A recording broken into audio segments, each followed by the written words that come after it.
Hello, good afternoon friends. तो हम अपना लास्ट क्लास में हमने किया था ऑल जो कर्व्स एंड ऑल। आज हम करने जा रहे हैं rational of the law of demand. Rational का मतलब होता है रीजन। किस चीज का रीजन हम देख रहे हैं? Law of demand. जैसे हमने पढ़ा था ना, लॉ ऑफ डिमांड क्या होता था? लॉ ऑफ डिमांड कि प्राइस कम होंगे तो क्वांटिटी डिमांडेड बढ़ेगी, उसी का वाइसे वर्सा। प्राइस अगर बढ़ेंगे तो क्वांटिटी डिमांडेड घटेगी। Right, simple. तो ये होता था आपका लॉ ऑफ डिमांड। अब आपको पता है प्राइस घटेंगे तो क्वांटिटी डिमांडेड क्या होगी? बढ़ेगी। किस वजह से होता है ऐसा? ऑब्वियसली देखो ना, अगर मैं आपके सामने प्लॉट करूं किसी चीज का प्राइस और उसकी क्वांटिटी डिमांडेड, राइट। सपोज करो मैं बात कर रही हूँ, सपोज करो मोबाइल फोन की। मोबाइल फोन का प्राइस पहले था 10,000 रुपये, फिर आ गया 5,000 रुपये, फिर आ गया 3,000 रुपये। तो जब 10,000 रुपये प्राइस था, सपोज करो ज़्यादा था, तो लोग ले रहे थे, मार्केट में एक फ़ोन बिक रहा था। जब 5,000 हो गए, मार्केट में बिक रहे 2 फ़ोन। जब 3,000 हो गया तो मार्केट में बिक गए 5 फ़ोन। तो हमने क्या देखा? इस तरफ हम रखेंगे प्राइस, इस तरफ हम रखेंगे क्वांटिटी डिमांडेड। प्राइस आप रख दो कितना? 3,000, 5,000 और 10,000। क्वांटिटी 1, 2, 3, 4, 5। जब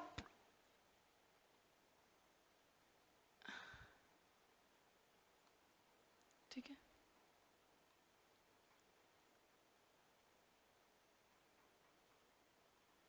तो आपने प्राइस रख दिया 3,000, 5,000 एंड 10,000। ठीक है, जब 10,000 प्राइस था तो कितनी यूनिट बिक रही थी? 1। जब 5,000 प्राइस आ गया तो कितनी यूनिट बिक रही है? 2। जब 3,000 प्राइस आ गया तो कितनी क्वांटिटी बिक रही है? 5। तो मेरे पास ये 3 पॉइंट्स आ गए। मैं इन तीनों को अगर ज्वाइन करूंगी तो मेरे पास कैसा डिमांड कर्व आया? डाउनवर्ड स्लोपिंग, राइट, या नेगेटिवली स्लोपिंग डिमांड कर्व आया। तो ये नीचे क्यों स्लोप हुआ डिमांड कर्व? क्योंकि मैंने देखा जब प्राइस कम हुए तो मेरी डिमांड क्या हो गई? बढ़ गई। जब प्राइस और कम हुए, 5,000 से 3,000 आए प्राइस, तो मेरी क्वांटिटी डिमांडेड क्या हो गई? और ज्यादा क्या हो गई? बढ़ गई। ठीक है, तो हमने देखा जो ये क्वांटिटी डिमांडेड बढ़ती है, ये किस वजह से बढ़ रही है? Due to fall in prices. ठीक है, तो हमने क्या देखा? जो ये हमारा डिमांड कर्व डाउनवर्ड स्लोप कर रहा है, राइट। क्यों स्लोप कर रहा है? क्योंकि क्वांटिटी डिमांडेड बढ़ती जा रही है, राइट, और प्राइस क्या होते जा रहे हैं? घटते जा रहे हैं। तो एक रीजन तो हमें पता चल गया, जो ये डिमांड कर्व डाउनवर्ड स्लोप करता है किस वजह से करता है? Due to fall in prices. ठीक है, अब हम ना उसे थोड़ा सा टेक्निकली पढ़ेंगे। ठीक है, बुकिश लैंग्वेज में पढ़ेंगे।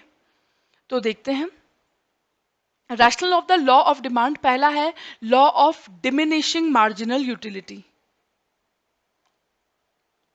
ये लॉ क्या कहता है?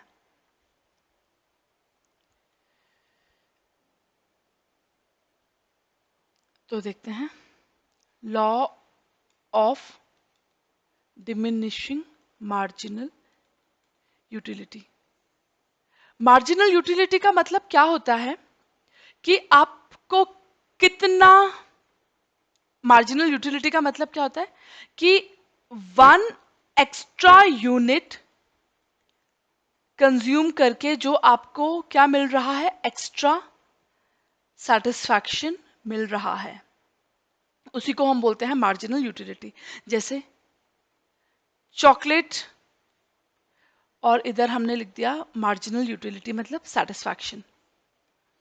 1 चॉकलेट खाई तो मुझे मिला 30 का सेटिस्फैक्शन, बहुत ज़्यादा अच्छी लगी। सेकंड चॉकलेट खाई, अब बहुत मीठा मीठा हो गया है, अब मुझे ज़्यादा नहीं चाहिए, तो कम सेटिस्फैक्शन मिला। खा तो ली बट मज़ा नहीं आया उतना। फिर थर्ड चॉकलेट खा के तो बहुत मीठा हो गया है, राइट, तो 10 का सेटिस्फैक्शन। तो हमने क्या देखा? जैसे जैसे एक्स्ट्रा चॉकलेट कंज्यूम होती रही, जो मेरा सेटिस्फैक्शन था ऑन कंज्यूमिंग 1 एक्स्ट्रा यूनिट, वो क्या हो गया? कम हो गया। पहले 30 था सेटिस्फैक्शन, जो कि कन्वर्ट कितने में हो गया, 20 में। फिर एक और चॉकलेट खा ली मैंने, तो कितने का सेटिस्फैक्शन हो गया, सेटिस्फैक्शन 20 से और कम आ गया, 10 पे आ गया। ठीक है, तो ये है आपका law of diminishing marginal utility, which states that when we consume each one extra unit of any commodity, the satisfaction derived from that commodity keeps on decreasing या keeps on diminishing। ठीक है, तो अब देखो, सपोज करो आप powder लेने गए। ठीक है, पाउडर में स्कीम चल रही थी कि अगर एक पाउडर लोगे तो वो आपको मिलेगा कितने का, 60 रुपए का। राइट, दो पाउडर्स खरीदोगे तो आपको मिलेगा कितने का, 50 का। ठीक है, नहीं सॉरी,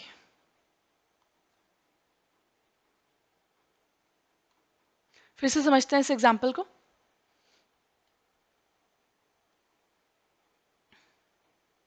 पाउडर्स का, तो पाउडर्स हमने खरीद, देखते हैं, आपने 1 पाउडर खरीदा, 2 पाउडर, 3 पाउडर। ठीक है, 1 पाउडर का डब्बा आपको पड़ रहा था कितने का, यहाँ पे कितने रुपीस, 100 रुपीस का। ठीक, उसके बाद आपने 2 पाउडर के डब्बे खरीदे, तो 2 पाउडर के डब्बे आपको पड़े कितने के, 180 रुपीस का।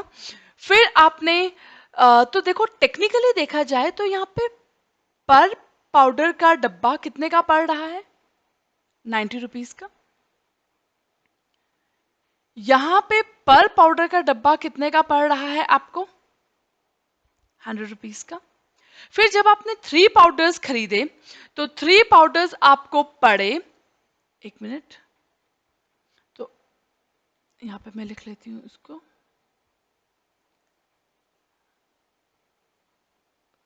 ठीक है, सपोज करो पड़े ये 240 के। ठीक है, तो आपको पर पाउडर का डब्बा पड़ गया कितने का, 80 रुपीस का। ठीक है, तो ये आपको कहानी समझ आ गई। चलो अब आगे बढ़ते हैं, और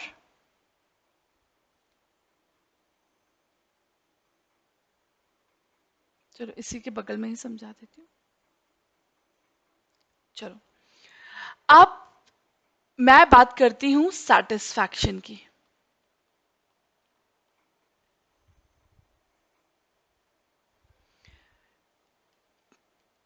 प्राइस पेड, सेटिस्फैक्शन ऑब्टेन्ड। ठीक है, तो देखो पहले आपका सेटिस्फैक्शन था, प्राइस पेड, कितना प्राइस पे किया आपने, 100। ठीक है, फिर आपने पे किया 90, फिर आपने पे किया 80। ठीक, सेटिस्फैक्शन आपको मिल रहा था पहले, सपोज करो 90 का, फिर आपको सेटिस्फैक्शन मिला 85 का, फिर आपको सेटिस्फैक्शन मिला 80 का। ठीक है, अब देखो यहाँ पे सेटिस्फैक्शन मैं किसकी बात कर रही हूँ, मार्जिनल यूटिलिटी। आपको पता है ना, जैसे जैसे मैं एक्स्ट्रा यूनिट कंज्यूम करती जाऊंगी, राइट, वैसे वैसे मेरा सेटिस्फैक्शन क्या होता जाता है, कम होता जाता है। पहले पाउडर के डब्बे में मुझे कितने का सेटिस्फैक्शन मिल रहा था, 90 का। फिर जब अगला पाउडर का डब्बा खरीदा तो सेटिस्फैक्शन कितने का हो गया, 85 का। अब और पाउडर के डब्बे खरीदे तो कितने का सेटिस्फैक्शन मिल रहा है मुझे, 80 रुपीस का। तो मैं खरीदती क्यों गई, क्यों मैंने इतने सारे पाउडर के डब्बे खरीदते गई, क्यों, क्योंकि देखो जब मैं पहला पाउडर का डब्बा खरीदूंगी तो मैंने सिंगल पाउडर का डब्बा खरीदा ना, कितने का पड़ा मुझे, 100 रुपए का। प्राइस ज्यादा पे किया है और सेटिस्फैक्शन कम मिला है, तो अब मजा नहीं आया, मुझे लगा कि यार नहीं, मुझे महंगी पड़ गई चीज। तो जब स्कीम चली तो मुझे लगा कि यार अब मुझे फायदा हो सकता है, क्यों, क्योंकि स्कीम में मुझे पर पाउडर का डब्बा कितने का पड़ रहा था? 90 का। और कितने का सेटिस्फैक्शन मुझे मिल रहा था? 85 का। पर अभी भी बात नहीं बनी, क्योंकि अभी भी प्राइस मैं ज्यादा पे कर रही हूँ, 90 रुपए, और सेटिस्फैक्शन कितने का मिल रहा है? 85। तो मैंने और पाउडर खरीदा। ठीक है, तो मैंने 3 पाउडर के डब्बे खरीदे, जिससे मुझे पर पाउडर कितना का पड़ा? 80 रुपए का। और सेटिस्फैक्शन भी अब मुझे कितने का मिल रहा है? 80 का। तो ये पॉइंट ऐसा पॉइंट है जहां पे मुझे लगा कि मेरा फुल पैसा क्या हो गया है? वसूल हो गया है। मतलब जितना मैंने प्राइस पे किया है उतना ही मुझे क्या मिला है? सेटिस्फैक्शन मिला है। राइट? तो वही है। अब मैं कह सकती हूं कि कंज्यूमर क्या हो जाएगा? सेटिस्फाई हो जाएगा। तो हमने क्या देखा? कंज्यूमर ज्यादा पाउडर के डब्बे क्यों खरीदता गया? क्यों? ताकि वो अपनी इक्वेट कर सके, किसको? मार्जिनल यूटिलिटी को इक्वेट कर सके किसके साथ? सेटिस्फैक्शन को इक्वेट कर सके, या मार्जिनल यूटिलिटी बोल लो, किसके साथ इक्वेट कर सके? प्राइस के साथ इक्वेट कर सके। ठीक है, तो हमने देखा इसीलिए जैसे जैसे प्राइस कम होते गए, राइट, हाई प्राइस पे मैं खरीद रही थी 1 पाउडर का डब्बा, फिर प्राइस कम हुए, मैंने ज्यादा पाउडर के डब्बे खरीदे, फिर प्राइस और कम हुए, फिर मैंने और ज्यादा पाउडर के डब्बे खरीदे। तो मेरे पास 3 पॉइंट हो गए। इन तीनों को ज्वाइन कर दूंगी तो कैसा आपके देखा आपने? डाउनवर्ड स्लोपिंग आपने डिमांड कर्व देखा। ओके, तो इसका मतलब डाउनवर्ड स्लोपिंग डिमांड कर्व आपने देखा। किस वजह से देखा? क्योंकि कंज्यूमर ज्यादा पाउडर खरीदता गया। क्यों? ताकि वो इक्वेट कर सके प्राइस को किसके साथ? सेटिस्फैक्शन ऑब्टेन के साथ। ठीक है, तो अब इसको बुक से देखो।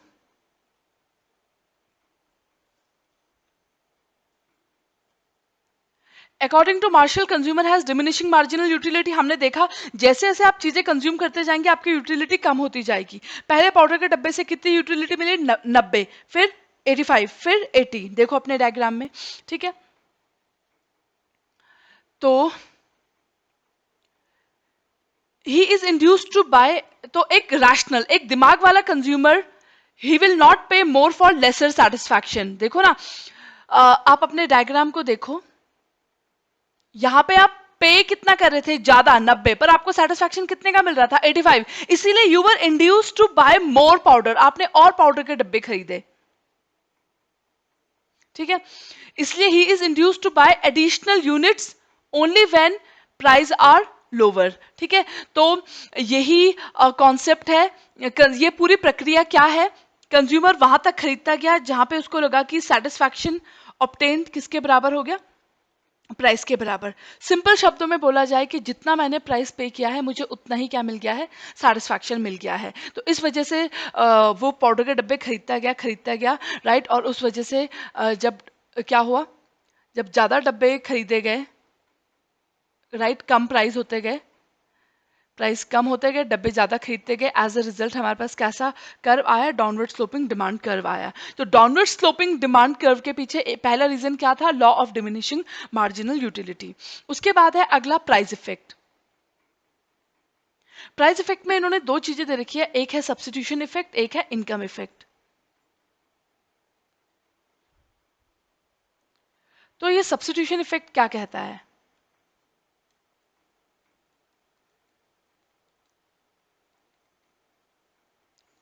सपोज करो कॉफी के प्राइसेस ना गिर रहे हैं, फॉलिंग,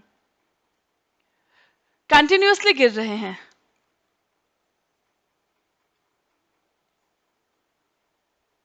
इतना फॉल कर गए हैं कि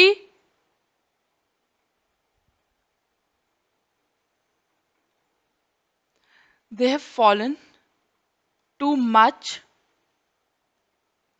that now tea has become comparatively expensive. T महंगी नहीं हुई है, बट कॉफी के प्राइस इतने गिर गए हैं। कॉफी और टी, ठीक है, कॉफी पहले मिल रही थी 200 रुपए की, टी मिल रही थी 100 रुपए की। कॉफी में हो गई फिर 180 की, टी अभी भी 100 की है। कॉफी फिर हो गई 120 की, टी अभी भी 100 की है।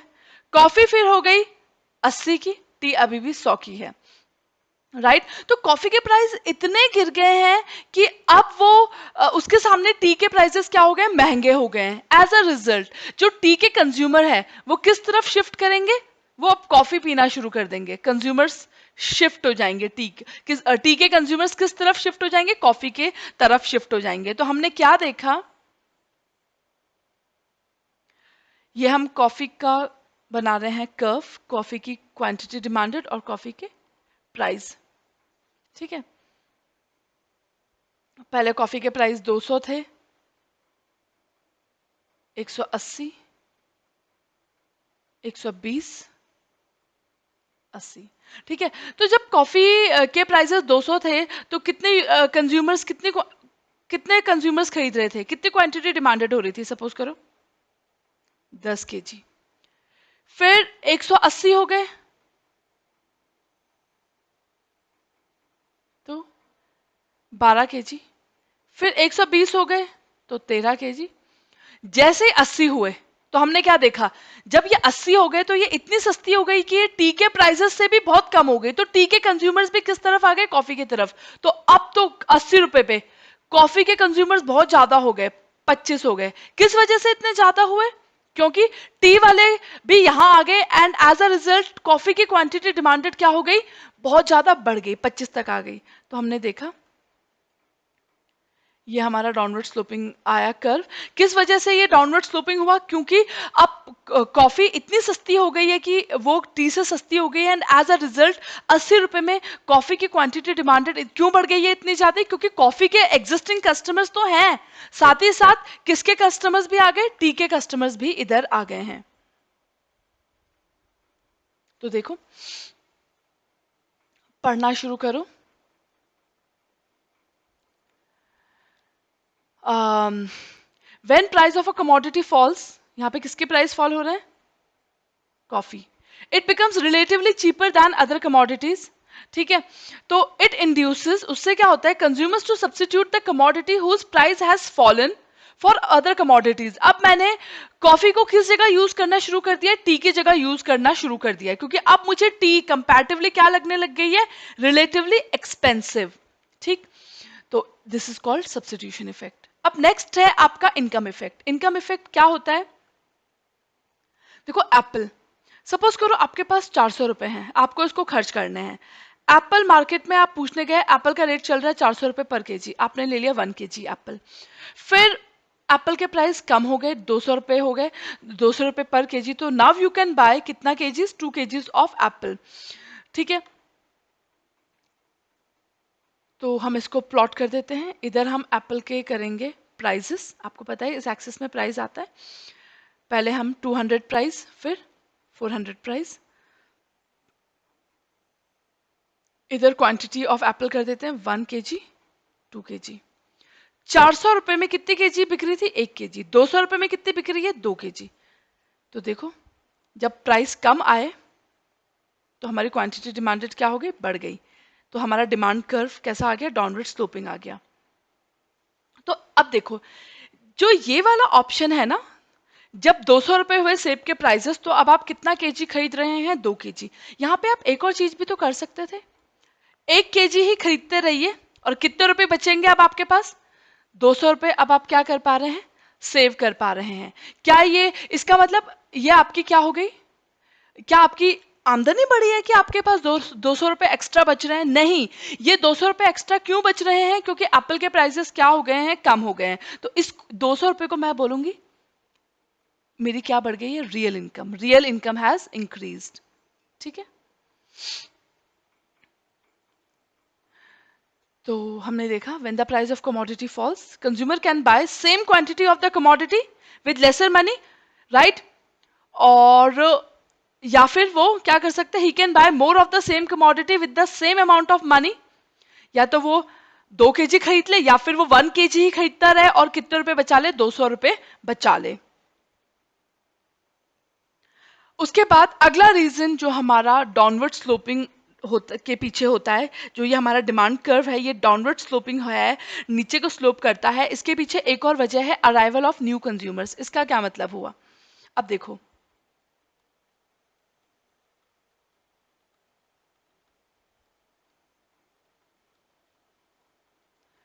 इसका क्या मतलब हुआ? देखो, LPG cylinder, liquefied petroleum gas, आपको पता ही होगा, लिक्विफाइड पेट्रोलियम गैस,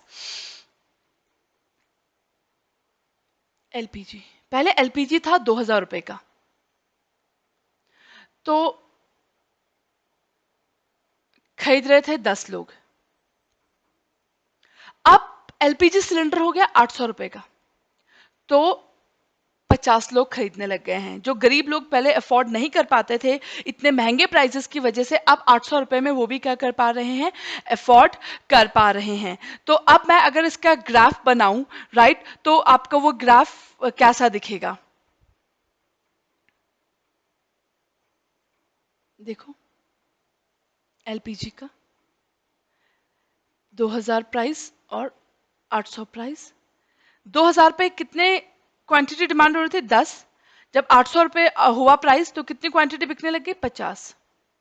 तो 2 पॉइंट आए, इन दोनों को मैंने ज्वाइन कर दिया तो डाउनवर्ड स्लोपिंग डिमांड कर्व आया। अब ये डाउनवर्ड स्लोपिंग डिमांड कर्व क्यों आया? क्योंकि मेरी क्वांटिटी डिमांडेड क्या हो गई है? बढ़ गई है। ठीक है, प्राइस गिरने से मेरी क्वांटिटी डिमांडेड क्या हो गई है? बढ़ गई है। और ये क्वांटिटी डिमांडेड बढ़ी क्यों है? क्योंकि देखो, क्योंकि जब एलपीजी सिलेंडर के प्राइसेस सस्ते हो गए हैं तो मेरे पास क्या हो गए हैं? कस्टमर्स ज्यादा बढ़ गए हैं। इसका मतलब मेरी क्वांटिटी डिमांडेड क्या हो गई है? बढ़ गई है। तो क्वांटिटी डिमांडेड जब बढ़ेगी तो ऑब्वियसली जो मेरा ये कर्व है ये क्या आएगा? डाउनवर्ड स्लोपिंग आएगा। अगर और प्राइस कम हो जाते हैं, सपोज करो 600, तो हो सकता है 100 कस्टमर्स आ जाए, तो एक और पॉइंट आ जाएगा। ठीक है, इसके बाद है डिफरेंट यूजेस, ये मैं आपको बताया है। जैसे कि मिल्क, मिल्क का प्राइस पहले था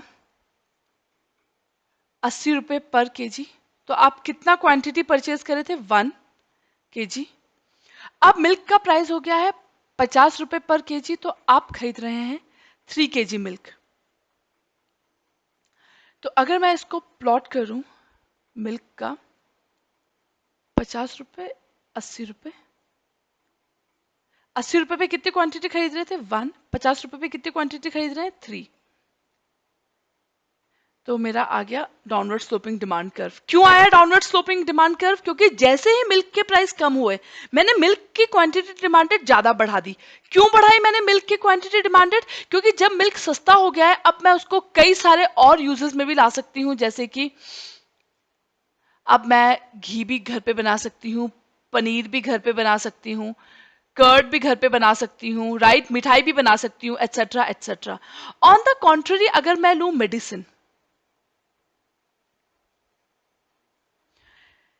मेडिसिन के तो डिफरेंट यूजेस नहीं है ना, मेडिसिन के तो डिफरेंट यूजेस नहीं है। मेडिसिन पहले थी 400 रुपए की एक टैबलेट, फिर कंपनी ने थोड़े रेट गिरा दिए हैं, अब है 200 रुपए की एक टैबलेट। ठीक है, पहले 400 रुपए था एक टैबलेट का, अब कितना हो गया? 200 रुपया। तो अब एक चीज बताओ, पहले जब 400 रुपए था, तुम डॉक्टर के पास प्रिस्क्रिप्शन लेने गए तो तुमने कितने, डॉक्टर ने कहा एक दवाई खा लेना, तो आपने एक दवाई ले ली। अब तुमने न्यूज में सुना कि अरे इस दवाई के प्राइस सस्ते हो गए, 200 हो गए, तो क्या 10 दवाइयां ले लोगे? नहीं ना, एक ही दवाई ही तो लोगे जो उतना डॉक्टर प्रिस्क्राइब करेगा। क्यों? क्योंकि मेडिसिन का यूज तो लिमिटेड है, रखे रखे एक्सपायर हो जाएगी, राइट। और मेडिसिन का यूज तो एक खाने के ही तो काम आती है मेडिसिन, वो भी बीमारी में, तो आप ज्यादा लेके क्या करोगे? तो भले ही मेडिसिन के प्राइस घटे हैं, बट उनकी क्वांटिटी में कोई चेंज नहीं आएगा। ठीक, तो हमने देखा प्राइस कम होने से उन्हीं चीजों की क्वांटिटी डिमांडेड बढ़ती है जिनके क्या है? मल्टीपल यूजेस, जैसे कि किसके? मिल्क के। ठीक, तो मेडिसिन का प्लॉट कर दूं, ये 200 रुपया है, ये 400 रुपये प्राइस हो गया, एक टैबलेट, दो टैबलेट, तीन टैबलेट। 200 रुपये, जब 400 रुपये था कितनी टैबलेट खरीद रहे थे? डॉक्टर ने बोला था एक टैबलेट। अब 200 हो गया तब भी कितनी खरीद रहे हैं? एक टैबलेट। तो डिमांड कर्व मेरा डाउनवर्ड स्लोपिंग नहीं है। तो डिमांड कर्व डाउनवर्ड स्लोपिंग तभी होता है when commodity has different uses, as was in case of milk. ठीक, तो वही है, thus different uses of a commodity makes the demand curve slope downwards, reacting to changes in price. ठीक, अब है आपका next exceptions to law of demand. Exceptions to law of demand का मतलब जनरली क्या होता है? लॉ ऑफ डिमांड क्या होता है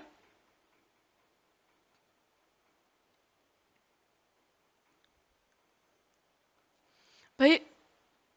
लॉ ऑफ डिमांड तो सिंपल होता है। Law of demand it states the relationship between क्या? Quantity demanded and its price. Simple यही तो था कि अगर प्राइस बढ़ जाते हैं तो क्वांटिटी डिमांडेड क्या हो जाएगी? घट जाएगी। उसी प्रकार से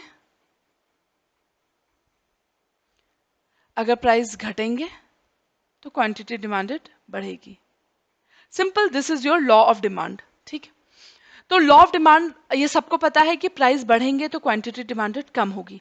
बट कई बार कुछ केसेस ऐसे होते हैं जहां पे ये लॉ ऑफ डिमांड वर्क नहीं करता है। उसमें पहला केस है कॉन्स्पिशियस गुड्स का, शो ऑफ वाले गुड्स का। शो ऑफ वाले गुड्स में क्या होता है? डायमंड्स, जैसे सपोज करो एग्जांपल ले लिया मैंने डायमंड्स, डायमंड के प्राइसेस बढ़े ना, तो ऐसा नहीं होगा कि डायमंड की क्वांटिटी गिर रही है, नहीं। प्राइस बढ़ने पे लोगों ने उसकी, जो लोग शो ऑफ करना चाहते हैं, जिनको तसल्ली मिलती है शो ऑफ करके, वो प्राइस बढ़ने के साथ साथ डिमांड भी बढ़ाएंगे। बोलेंगे देखो हम कितने अमीर लोग हैं, प्राइस बढ़ रहे हैं फिर भी हम डिमांड, डायमंड्स की डिमांड क्या कर रहे हैं? बढ़ा रहे हैं। राइट, तो कॉन्स्पिशियस गुड्स पे हमने देखा, क्या देखा? प्राइस बढ़ रहे हैं तो क्वांटिटी डिमांडेड भी बढ़ रही है, दोनों एरो का डायरेक्शन सेम है। तो जो यहाँ पे लॉ ऑफ डिमांड फॉलो नहीं हो रहा है, क्योंकि लॉ ऑफ डिमांड तो क्या बोलता है? प्राइस जब बढ़ेंगे तो क्वांटिटी डिमांडेड घटेगी, पर यहाँ पे ऐसा नहीं हो रहा है। इसका मतलब कॉन्स्पिशियस गुड्स या शो ऑफ वाले गुड्स जैसे कि diamond, they do not follow the law of demand. Okay,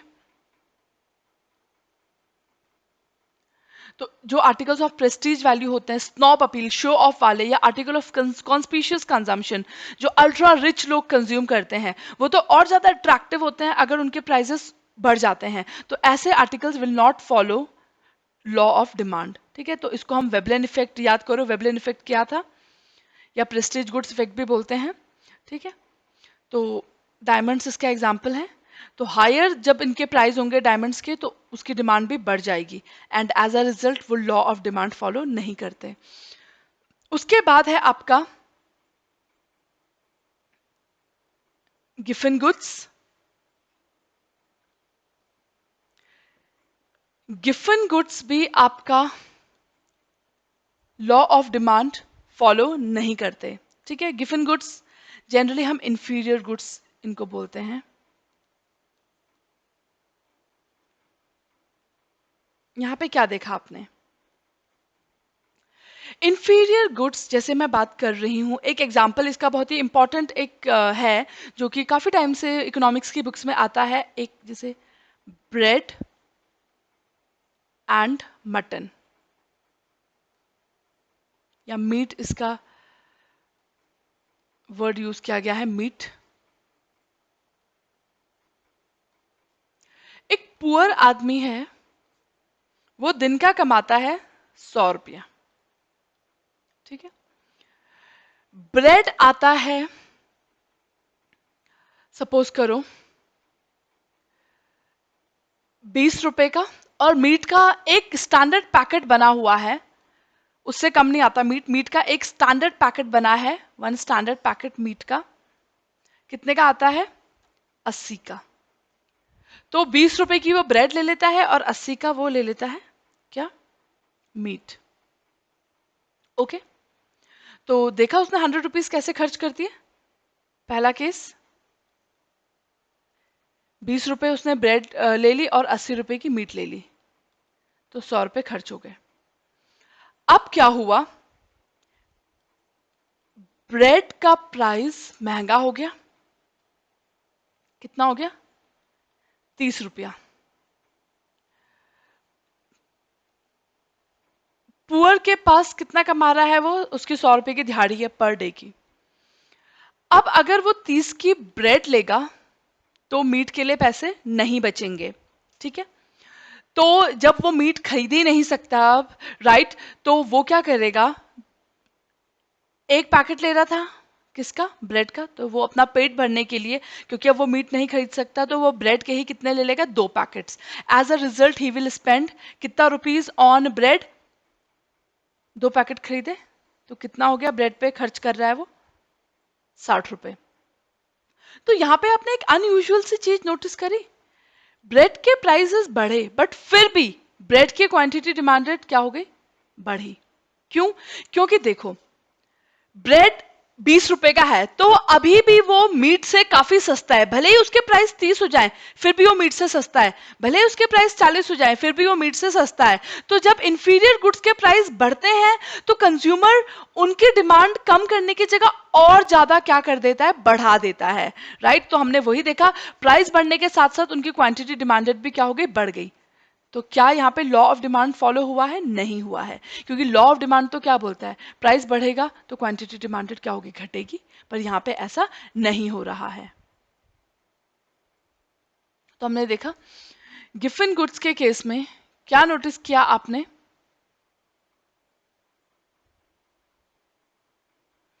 Giffen goods के केस में आपने ये नोटिस किया कि as the price of bread increase, the British workers purchased more bread and not less of it. ठीक है, this was something against the law of demand. Why did this happen? ठीक है, क्यों? क्योंकि ब्रेड के price बढ़े तो demand कम नहीं हुई। क्यों? क्योंकि डिमांड बढ़ गई, क्योंकि अब मीट तो खरीद नहीं सकता, तो ब्रेड ही ज्यादा लेके पेट भर लेगा। ब्रेड के प्राइस भले ही बढ़े हैं, बट अभी भी वो किससे सस्ता है? मीट से सस्ता है। तो देखो ना, since bread even when its price was higher than before was still the cheapest food article, so people consumed more of it and not less when its price went up। तो ऐसे goods को हम बोलते हैं Giffen goods, right. तो Giffen goods के example हैं बाजरा, low quality rice, wheat etcetera. ठीक है, उसके बाद कुछ गुड्स और हैं जो कि आपका क्या नहीं फॉलो करते हैं? लॉ ऑफ डिमांड फॉलो नहीं करते हैं, जैसे कि conspicuous necessities, right.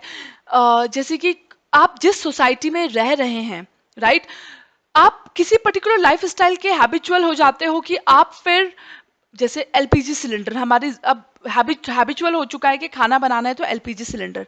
LPG cylinder आपका पड़ रहा था 800 रुपए का, अब हो गया है 1000 का, फिर हो गया है 1200 का। तो क्या आप खरीदना बंद कर देंगे? क्या जंगल से लकड़ियां थोड़ी ना लाएंगे? तो भले ही प्राइसेस बढ़ रहे हैं, फिर भी डिमांड कम नहीं होगी। क्यों? क्योंकि हम उसके हैबिचुअल हो चुके हैं। भले ही प्राइसेस बढ़ रहे हैं, फिर भी हम वही चीज कंज्यूम करेंगे। तो कुछ गुड्स ऐसे होते हैं कि कांस्टेंट यूसेज के कारण मैं उनकी इतनी हैबिचुअल हो जाती हूँ कि भले ही उनके प्राइसेस बढ़े बट उनकी डिमांड कम नहीं होगी। They become necessities of life. ठीक है, तो भले ही उनके प्राइसेस कंटिन्यूसली राइज होते हैं, their demand does not show any tendency to fall. अगला जो चीज है जो लॉ ऑफ डिमांड फॉलो नहीं करती है, वो है फ्यूचर एक्सपेक्टेशंस। देखो हुआ क्या, आज की डेट में मैं करंट की बात कर रही हूं, वीट के प्राइसेस ना बहुत हाई हो गए। ठीक है, वीट के प्राइसेस काफी हाई हैं। किसी ने अफवाह फैला दी कि फ्यूचर में बाढ़ आने वाली है, राइट, या सूखा पड़ने वाला है। तो आपने पैनिक कर दिया। तो आपने क्या करा? सोचा कि यार फ्यूचर में तो वीट फिर सप्लाई नहीं हो पाएगा, बाढ़ आ जाएगी, तो मैं खाऊंगा क्या? तो आपने क्या करा? आज की ही डेट में ना, भले ही प्राइसेस ज्यादा थे, फिर भी आपने क्वांटिटी डिमांडेड क्या कर दी? बढ़ा दी। तो यहाँ पे भी क्या नहीं हुआ follow? Law of demand follow नहीं हुआ।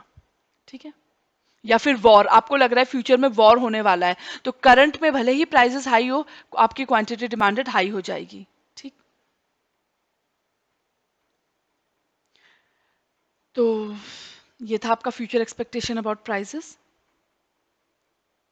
उसके बाद है, हमें लगता है कि सब लोग ऐसे ही करते होंगे कि प्राइस बढ़ेंगे तो क्वांटिटी डिमांडेड कम हो जाएगी। पर कई बार ना, लोगों को मार्केट की, लोग रैशनल नहीं होते हैं, या उनको मार्केट की प्रॉपर नॉलेज नहीं होती। उनको पता ही नहीं होता है कि ये चीज मुझे 100 रुपए की जगह 80 की भी मिल सकती है। तो उनको पता ही नहीं होता है कि 100 रुपए की चीज कितने की भी मिल सकती है, 80 की भी। एज अ रिजल्ट वो 100 रुपए में ही क्वांटिटी डिमांडेड कर रहे थे। तो हमने क्या देखा, भले ही प्राइस हाई है फिर भी क्वांटिटी डिमांडेड हाई है। ठीक, तो वहां पे भी लॉ ऑफ डिमांड क्या हो गया, फेल हो गया। या फिर नेसेसिटीज के केस में, आप देखो ना, नेसेसिटीज के केस में क्या होता है, वाटर है, वाटर पहले मिल रहा था 100 रुपए की 1 यूनिट, अब वाटर महंगा हो गया है 200 रुपया।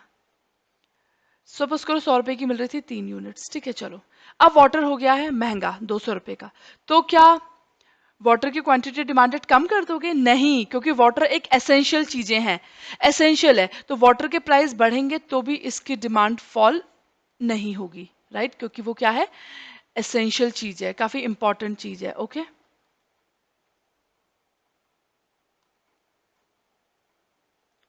तो नेसेसिटीज भी क्या फॉलो नहीं करती, लॉ ऑफ डिमांड फॉलो नहीं करती है। या फिर स्पेक्युलेटिव गुड्स, स्पेक्युलेटिव जैसे कि सट्टा बाजार होता है, या जैसे कि स्टॉक्स एंड शेयर्स का मार्केट। अब देखिए स्टॉक्स एंड शेयर्स में क्या होता है,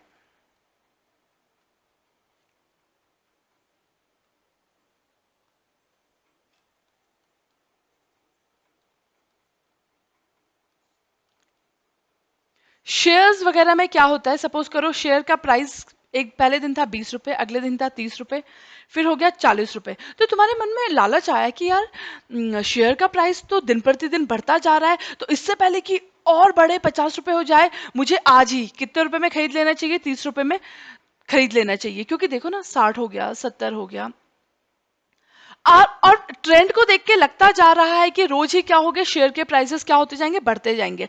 तो आपने तीसरे दिन, फर्स्ट डे आपने कुछ नहीं किया, सेकंड डे भी कुछ नहीं किया, थर्ड डे आपने देखा कि यार शेयर के प्राइस तो रोज बढ़ रहे हैं, तो आज ही क्या कर लेता हूँ, खूब सारे शेयर्स खरीद लेता हूँ। तो आपने थर्ड डे क्या खरीद करे, खूब सारे शेयर्स खरीद लिए, ठीक है, 10 शेयर्स खरीद लिए। ठीक, क्यों खरीदे, क्योंकि फ्यूचर में आप पैसा कमा सकते हैं ना। देखो, जब 70 रुपए के शेयर्स हो जाएंगे, तो देखो आपने खरीदा था कितने का, 40 रुपए का, आप बेच कब रहे हो, जब उसके प्राइस कितने हो जाएंगे, 70 रुपए। तो कितने का आमदनी कमा ली आपने, 30 रुपए की आमदनी कमा ली ना। तो शेयर्स मार्केट में क्या होता है, उल्टा होता है, जैसे जैसे प्राइसेस बढ़ते जाएंगे ना, पहले दिन आपने खरीदे थे 2 शेयर, जब 20 रुपए प्राइस था तो 2 शेयर खरीदे, फिर 30 रुपए हो गया तो आपने खरीदे 5 शेयर्स, फिर 40 रुपए हो गए तो आपको लगा कि यार ये तो बहुत अच्छा होता जा रहा है, राइट, मैं तो और ज्यादा मुनाफा कमा सकता हूं। तो जब 40 रुपए हुए, आपने कितने शेयर्स खरीद लिए, 10 शेयर्स, ठीक है। क्यों, क्योंकि जब फिर आप 10 शेयर्स खरीद के डाल दोगे, इन शेयर्स को कब बेचोगे, हो सकता है एक दिन मार्केट में कितना प्राइस तक चला जाए, 100 रुपए तक चला जाए, तो आपकी खरीद कितनी थी, 400 रुपए की, राइट, आपने परचेज किया था। सेल कितने का कर रहे हो,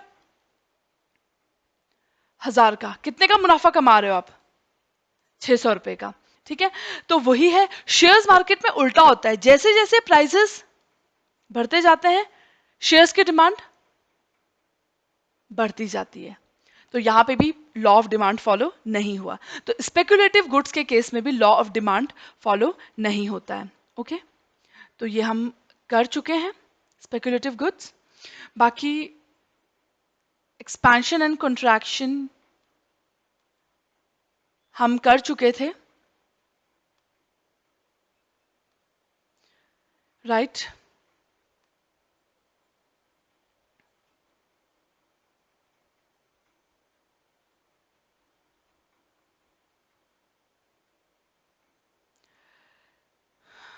चलो, बाकी हम अपना कल करते हैं continue. Thank you so much.